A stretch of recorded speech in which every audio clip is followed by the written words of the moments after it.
What is the power to get wealth? To know God's principles and understand his teachings, we have to go to the book of beginnings. Every great truth of the kingdom of God will be found or traced to the book of Genesis. If in Deuteronomy he said, God gives you power to get wealth, the people should ask, what is the power to get wealth? He must have revealed it before, since they did not ask any question. There must have been such evidence in the word of God. There is the power to build. There is the power to swim. Different kinds of power. But now he's talking about power to get wealth. There is a wealth making power.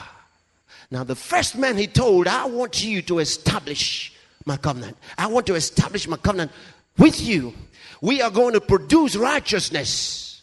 That man was the first man that God revealed this principle to. Because in his days, there was such wickedness. And God wanted to produce righteousness instead of corruption and wickedness.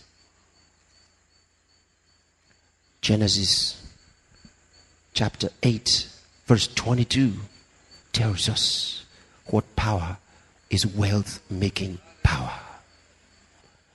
It is called seed power. It says, while the earth remains, seed time and harvest time shall not cease. Listen, he revealed to them wealth-producing power that will produce righteousness. I'm going to show it to you in the New Testament. Just get ready. Seed power is the wealth-producing power. Do you know that the Bible declares that the word of God is seed? And he revealed it to this man. He said, while the earth remains, seed time and harvest time shall not cease. How do we know this is working in the New Testament and that it will actually establish righteousness? In other words, establish his covenant. His covenant is called the covenant of righteousness. You have to understand that. It's called the covenant of righteousness. 2 Corinthians chapter 9. 2 Corinthians chapter 9. I want to read to you from verse 8. And God, everybody say God. God is able to make all grace abound toward you, that ye always having all sufficiency in all things may abound to every good work.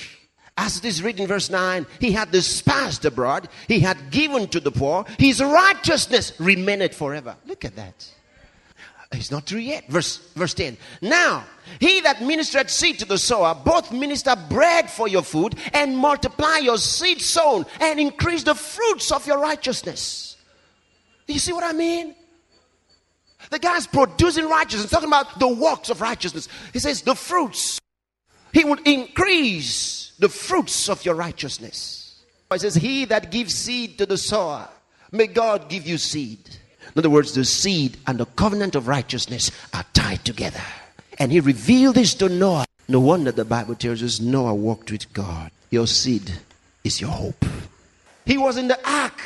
The flood was destroying others, but the same flood was lifting him higher. The same flood. And while inside that ark, he was sustained by God. He was sustained. When you get to that point, you don't feel that presence. You pray and it looks like nothing is happening in the realm of the spirit. Something is happening. Someone is coming from behind you. The Bible tells us that Abraham went upon the mountain of God. As he stood there, he looked at Sodom burning. But when Lot, a man of the flesh, looked at the same Sodom, his wife looked and turned into a pillar of salt. God said, don't look back. These were carnal men. They couldn't see. He said, escape. And they ran. But Lot's wife looked. And when she looked at Sodom, she turned into a pillar of salt. Yet, Abraham was looking at the same Sodom. Manto koboya. Lebro de skalahata. God will open your eyes in these next few days. You will see things in the realm of the spirits that the carnal man cannot see. Are you hearing me? What is to the world a darkness will be a light to you. I don't know if you ever read Isaac blessing his son Jacob. When he blessed him with words, he blessed Jacob. He spoke words upon him. He said, I give you the blessing of my father Abraham. And when he had blessed him and had gone, his brother Esau came and said, Daddy. And he said, hey, I've already blessed your brother. Then he said something that's so, oh boy. He said, and I have sustained him with plenty of corn and wine. He said, I have sustained him. A man is talking. Isaac, he had come to the point where he knew that when you know God, his word becomes him in you. He said, I have sustained him. Listen, this is a man sending his son into the world. He tells his brother, I have sustained him with plenty.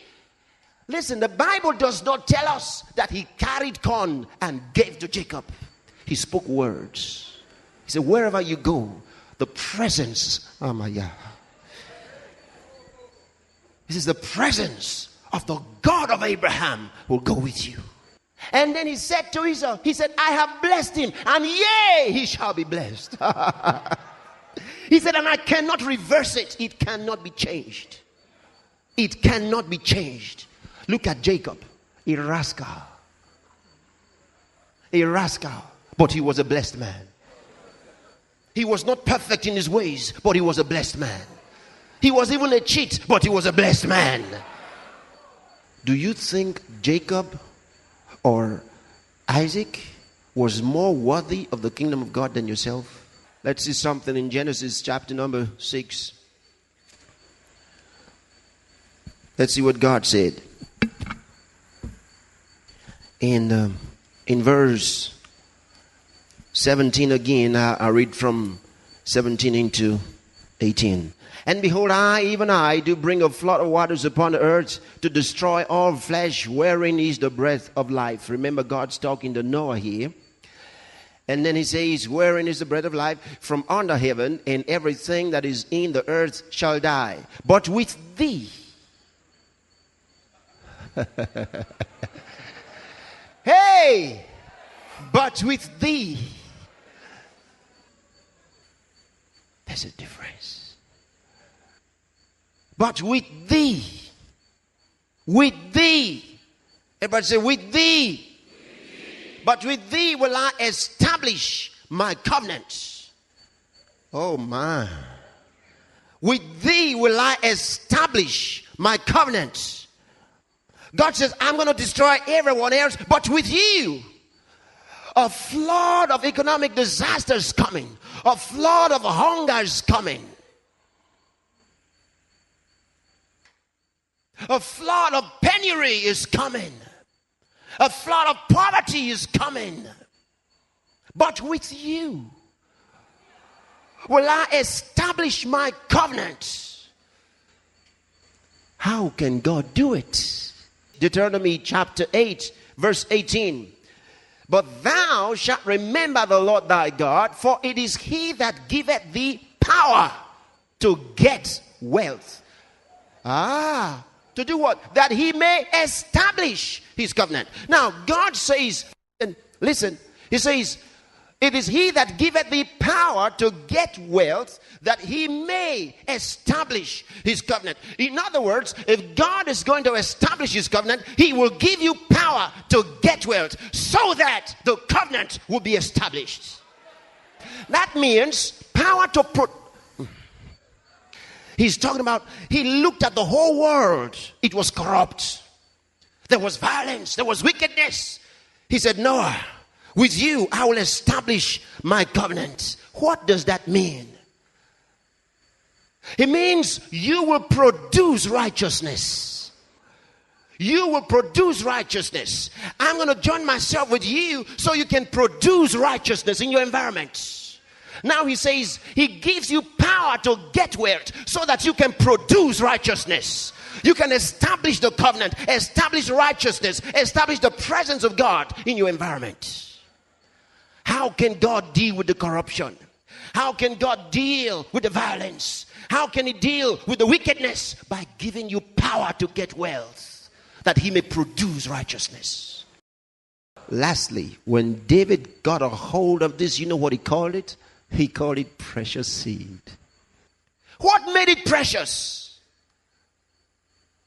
It was what it could produce. It was what was inside the seed. Look at Psalm 126 quickly. He that goeth forth and weepeth, bearing precious seed, shall doubtless. Oh my. Hey, many of you believe in the law of gravity. This one is stronger. He shall doubtless come again with rejoicing, bringing his sheaves with him. He's crying. They've taken his house. They've taken his wife, his husband, or her husband, the child. I've been failing the exam so much. I've lost my job. Everything I ever worked for is gone. He that goeth forth and weepeth, if he has precious seed, the Bible says he shall doubtless came and takabaya. By the time he leaves that place, he shall doubtless come again, not with tears, with rejoicing, bearing his sheaves with him. Oh, glory to God.